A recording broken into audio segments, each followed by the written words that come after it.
A very warm welcome to all of you. Today is going to be a lecture on the development of treatment strategy. So basically in today's lecture, you will be learning about the factors which influence the treatment planning and how to go about with multidisciplinary approach for treatment planning. So this is basically the kind of treatment which you will be performing in the Department of General Dentistry, and I'm sure you're all already aware of the different phases of the treatment plan which already exist, which you have been recording in the Department of OMR in year 4. So basically this is a summary of the case history chart which we follow in our college. So how is it that you start when the patient walks into the college? So basically you greet the patient, exchange introductions, and you make the patient a little comfortable in the chair, and then you ask the patient a few questions. Yeah. What brings the patient to the clinic, or how you can be of assistance, so on and so forth. So basically you take the consent from the patient saying that you are now going to be treating the patient, and you're going to be first asking a couple of questions and creating a kind of a chart which the other doctors can use to assess the treatments which are required. And of course you record the chief complaint in chronological order and in the patient's own words. Patient's own words, of course, for medical legal considerations, and chronological order, so that you can treat the patient according to the need or the dire need of the situation. Then of course you have to elaborate the chief complaints. So like if the patient is complaining of pain, you of course have to elaborate the reason for the pain, the whereabouts of the pain, that is the location, the intensity, the reason behind it. Is it getting aggravated on doing something? How is the pain relieved? Is the patient on any medication? So on and so forth. So that comes under your history of presenting illness, where you are basically just elaborating the chief complaints which you have jotted down. Then of course you take a brief medical and dental history about the patient, so you get to know a little more about the patient in detail. So you inquire about the patient's medical records, whether the patient has been hospitalized in the recent past, or whether the patient is under medication for any condition, or whether there's any underlying systemic factors, etc. And of course the dental history is to figure out whether the patient has gone to the dentist before. If yes, then what kind of a relationship did the patient have with that dentist is very important, because you can actually judge the attitude of the patient, whether the patient is easygoing, whether the patient is educated, whether the patient is interested in getting the treatment done, and how the patient forms a relationship with the dentist. All of that can be evaluated with the dental history. Then of course after your history taking sessions are over, you of course go on to the clinical examination. So that of course is divided into your extraoral and intraoral. So in the extraoral you check for your facial asymmetry and the fullness of the lips, the competency, and so on and so forth, whereas the intraoral deals with the hard and soft tissues. After you are done with your entire clinical examination, then of course you have to arrive at a diagnosis. So to help you with this diagnosis, you have certain diagnostic aids. So you have radiological tests, like the most common being the IOPAs, and then of course you have your thermal tests, to determine the vitality of the teeth. So you have your hot test, you have your cold test, you have your electric pulse tests, so on and so forth. So these help you to formulate a diagnosis, and based on this diagnosis you are going to be offering the treatment plan to the patient. So of course we never give only one option to the patient, we always give a set of options, and we always ask the patient to come on board, so that we know that the patient is also involved in the decision making process, so that the patient also feels that he or she is not let down totally, and he or she is aware of what is happening, and he or she also has a role to play in the treatment which has to be taken. Of course you have to understand that good health and optimal function are to be addressed primarily, and only after both of them have come to normal, that means you are able to achieve good health and optimal function, that is your mastication and occlusion, only then you concentrate on adjusting the appearance, that is the aesthetics of the case. Coming to the different kinds of factors which influence your treatment plan. So these are the patient factors. So what does the patient expect from the treatment? Whether the patient wants to get low cost treatment, whether the patient wants to get high cost treatment, does the patient want to save the tooth, does the patient want to retain the tooth, does the patient want removable processes, fixed processes, no prosthesis whatsoever, etc., has to be determined. What is the patient's attitude towards risk? Now, certain dental procedures do carry uh, a certain amount of risk. So, if the patient is too scared or apprehensive, he or she may not be totally on board with that sort of a treatment. So, you have to prescribe the treatments accordingly. So, if the patient is very apprehensive or very anxious, you may not want to do too much of invasive procedures. You may want to do the palliative and the prophylactic kind of treatments first, so that the patient can get a chance to calm down and get familiar with you. And then of course, as over time the patient develops a sort of trust in you, and the relationship grows stronger, then probably you can go on to the more invasive procedures. What are the patient's concerns?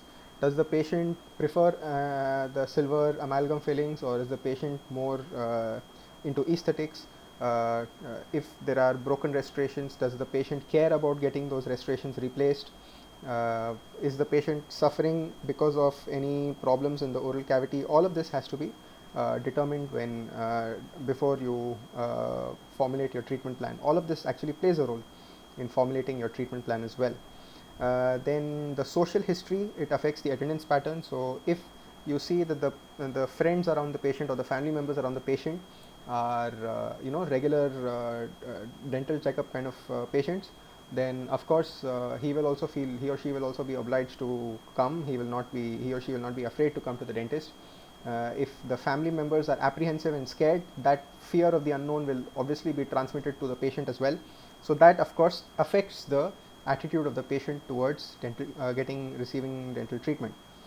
Then of course you have various kinds of habits. These are the deleterious habits like smoking and betel nut chewing and tobacco products, which of course limit your treatment options, and of course limit the extent of recovery of the dental health as well.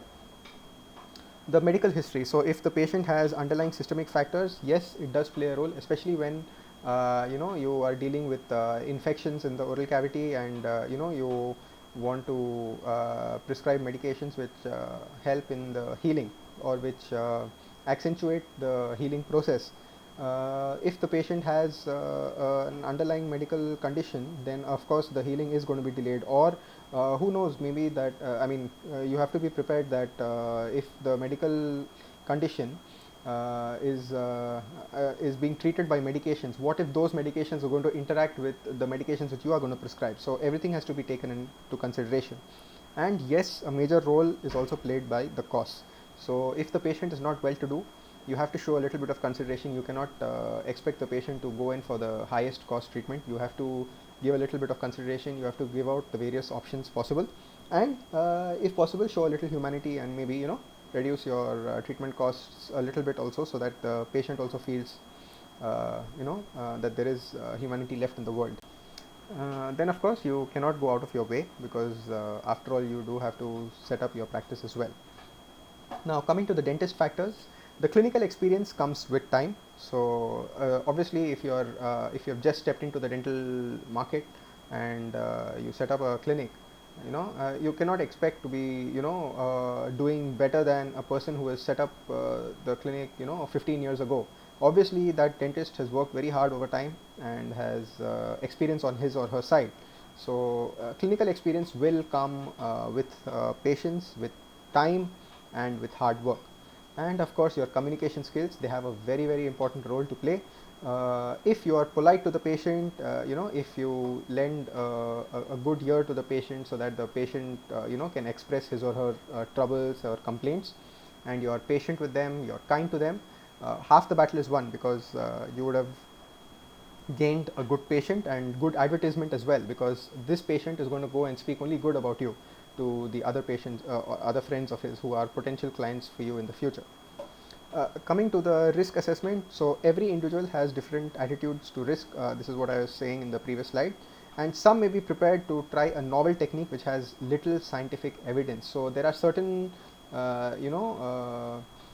techniques which may not have been documented in the olden days, but with evidence-based dentistry, you're seeing in day-to-day lives that a lot of dentists are using it. Now, of course, it is your duty that you have to explain the things to the patient. You have to say that yes, this is a new concept and it is gaining popularity, but I do not have the evidence to back me up. Clinical trials haven't lasted for years, so there is a certain amount of risk involved. So you have to assess whether the patient is actually going to be on board with such kind of or not. Now, coming to the clinical factors. So the simplest example is when you have to decide whether a tooth has to go for restoration or extraction. So you have certain criteria which have to be judged. The first is, for example, is the remaining tooth, the coronal structure. So you have to decide whether, in the long term, what kind of a patient is it? Is it a patient who is going to be maintaining good, impeccable oral hygiene, or is the patient, going to be careless, not going to be taking care of the prosthesis in future, and is not going to be taking care of the processes in terms of mastication, is going to be careless or reckless with chewing habits, or with deleterious habits like smoking and tobacco chewing or tobacco sniffing. So all this have a major role to play when it comes to safeguarding the life of the prosthesis. So all this has to be evaluated. Subgingival caries. Now, subgingival caries has to be treated. It's not very easy to treat. Is the patient going to be willing to get the treatment done?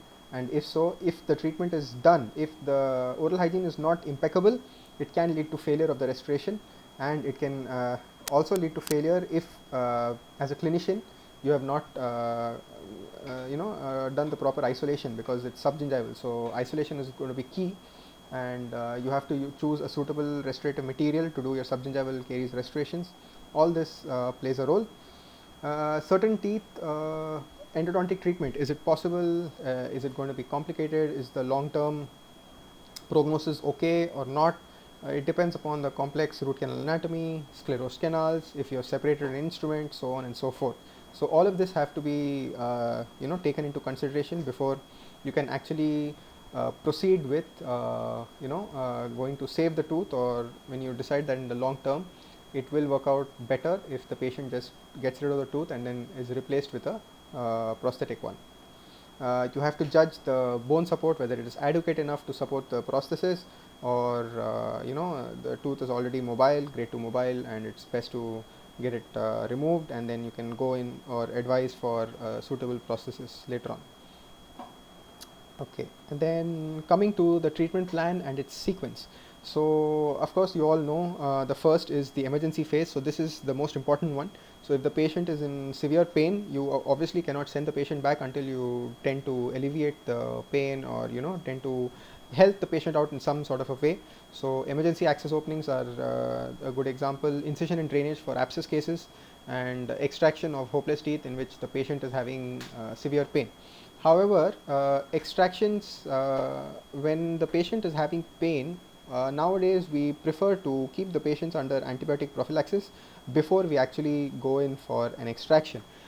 This is because if the tooth is sound and it has good bone support, if there is an infection, the reason for the pain is going to be an infection for most of the cases. So if there is infection, there is a good chance that the patient is going to have a more amount of pain even after extraction of the tooth, and it's going to be difficult to manage the tooth in pain also. The anesthesia may not be that profound as expected. So it's good to advise the patient one round of antibiotics, get the pain under control, and then the pain and the infection under control, and then proceed with your extraction. So it's there are two schools of thought. Both are being practiced in different areas of the world. Then coming to your initial and diagnostic phase, this is more like a prophylaxis kind of a phase, where you keep the plaque under control, you do your oral prophylaxis like scaling, root cleaning, and curettage, fissure sealants for deep fissures, fluoride application to protect the teeth from future caries attacks. You assess the oral hygiene index, you assess the diet of the patient, you control the diet, monitor the diet, advise proper diet counseling. If the patient has any deleterious habits like smoking or usage of tobacco products, then you have to advise the cessation. Of course, smoking cessation cannot be done in a day. As you all know, it has to be tapered. Otherwise, the patient, if he or she is a chronic smoker, they will have withdrawal symptoms, if you are told to stop it abruptly. So you have to taper it gradually over a period of time, and then of course you have to advise the cessation altogether. Coming to the stabilization phase, this deals with the restorations of the decayed teeth which are beyond repair. The restorations of decayed teeth and teeth with cervical abrasions. The extractions of teeth which are beyond the repair of the dentist, and which you feel the prognosis is hopeless. So you extract them. Of course, you also have to extract the impacted teeth before they actually create problems for the teeth which are already erupted into the oral cavity. Your endodontic treatment also comes into the stabilization phase. So you have to do the root canals of infected teeth and or teeth which have been affected due to trauma. You have to give them provisional processes like immediate dentures, so that the patient does not feel aesthetically inferior, so that the patient has a replacement immediately after the extraction as well, and the extraction site can heal under the area of the prosthesis over the next couple of weeks. Then of course you have your non-surgical perio treatment well in the stabilization phase. In the definitive phase, you have to reassess the oral hygiene of the patient and see what is necessary to be done. All your gingival surgeries come inside the definitive phase, like your depigmentation or your flap surgeries, frenectomies, etc. And of course your final processes, so whether the patient is getting a single crown, fixed partial denture, removable partial denture, so on and so forth, and implants as well. Now the maintenance and the recall phase, although this looks like it's a very small piece of paper, it is actually one of the most important, because this is the way that you actually send the patient off from your dental clinic in a formal manner. So you have to reinforce oral hygiene, and you have to recall the patient every 6 months.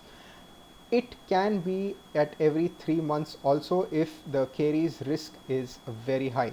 So for high risk patients, the recall can be between 3 to 4 months, or else if the oral hygiene is good and the patient is the patient compliance is good, then recall every 6 months should be fine. You have to, and during the recall you have to monitor the restorations which you have done, whether they are fractured, whether there is a secondary caries attack, whether they are intact, and of course you have to review the prosthesis also, which you had given in the earlier appointments, whether they are retentive enough, whether the process is broken, do they require repair, so on and so forth. So what we have here is a clinical case scenario. It's just for the understanding of how you have to do your multidisciplinary approach. So this is what is commonly practiced in the Department of General Dentistry. So now that you're in year 5, you'll be coming across these kind of scenarios commonly. So the patient is a 31-year-old male by the name of Stephen, who works as a laborer. So he wants to face up to the dentist after a previous bad experience. So the patient is very apprehensive, and he was so scared of coming to the dentist that he extracted 2 of his own teeth with using pliers. And he was an aggressive smoker. For 15 years he smoked 20 cigarettes a day, but he gave up 8 months ago. So he's trying to quit. So he's been sober also for 2 years. So he's abstaining from smoking and alcohol, and he is separated. So he is a divorcee and has a young son. And the presenting complaint is that Stephen was hit in the face approximately 1.5 years back, following which he noticed that his anterior teeth were mobile. So he has come to the dentist with generalized low-grade pain from all areas of the mouth. The medical history: the patient is fit and well, he has no allergies and is not taking any medication from the doctor. So how are you going to go calculus, inflammation of the gingival tissues, and the missing teeth as well? The caries has been recorded. Of course, we are using the ICDAS system, and the patient is partially edentulous. So the patient wishes to improve his aesthetics and replace his missing teeth. So these are the patient's expectations. So once this is in mind, now you have to formulate your treatment. So your treatment plan, the aims are the oral hygiene has to be improved before you deliver the process, of course, otherwise your prosthetics is going to fail. So oral prophylaxis, oral hygiene instructions and other preventive advice has to be given. All the carious teeth have to be restored. The root stumps have to be extracted along with the teeth which have hopeless prognosis. So if there are teeth which are grade 2 or grade 3 mobile, they also have to go, or if there is inadequate bone support, it's better to get rid of them. Then of course you have to fabricate and deliver your final processes. And since the patient has already stopped smoking, it is best to get him to go to a smoking cessation counselor to remove the risk of further going back to that habit in the future. Yeah. So what is the initial treatment phase? The initial stabilization and diagnostic phase, you do your supra and subgingival scaling. Maybe if not in the first appointment, at least over a period of 2 appointments. You assess the oral hygiene index. You advise the patient on the diet plan and the nutritional assessment. And of course, you have to encourage the patient. So you have to say that we appreciate the fact that Stephen is actually, taken it upon himself to stop smoking. So he has to continue with that. He shouldn't give in to, a weak willpower. And then of course you go on to your restorative phase. So you have to restore all your carious teeth with composites now. You have to remove all your root stumps or retained roots, so all of them have to be extracted, and the teeth which are grade 2 mobile, they have to be extracted as well. And you have to fit your immediate dentures, so that of course it is for aesthetic reasons, so that the patient does not feel like he is edentulous in some area. You have to decide whether the process is going to be acrylic or whether it is a cast partial denture. And then of course the maintenance phase, this is your recall phase as well. So you reinforce your oral hygiene instructions and the diet advice every 6 months, and you have to keep counseling the patient for the smoking cessation, keep encouraging him so that he does not go back to the habit. Keep monitoring the caries risk assessment of the patient, monitor the existing restorations, whether they are fracturing or whether there is secondary attack or whether they are getting discolored. And of course you have to keep reviewing. So in this case, if the patient is a high risk patient, so initially you can recall the patient every 3 months, and once the patient is on track, you can probably do it biannually. Now coming to your evidence-based dentistry. What is evidence-based dentistry? It is the practice that integrates the best available evidence with clinical experience and patient preference in making clinical decisions. So although this may not be something which you have read about, it is something which you have been doing ever since you have entered the clinics of your dental college. You are actually you're actually going to your lecturers with your doubts when you see a patient or when you're about to treat a patient. And of course the lecturer is going to be prescribing the most appropriate form of treatment, which is either given in the textbooks or which is the treatment of the hour in the present day scenario. So that of course is nothing but your evidence-based dentistry. So this is what you will be practicing also in the clinics. It is aimed at general dental practitioners to help achieve the best available evidence on the latest developments in various aspects of clinical dentistry. And it is also an invaluable tool for the specialists needing to maintain an awareness of new approaches outside their branch of dentistry. So this is one way of keeping yourself up to date as to what is happening in the present world. And what to look for. So when you are treating the patient, this is you have to check whether there is any change in the medical history or the social history of the patient, because your treatment is going to vary. Look for any changes in your hard and soft tissues, your periodontium, the restorations. Keep checking or assessing your patients every 3 to 6 months depending upon your caries risk. So you have to do your radiographic follow-up also of your endodontic teeth. Monitor your periodontal disease also radiographically using bite wings or the OPG. And okay, so this is the assessment of the recall. This is what I was telling you about. You have to recall the patient every 3 to 6 months depending upon the caries risk.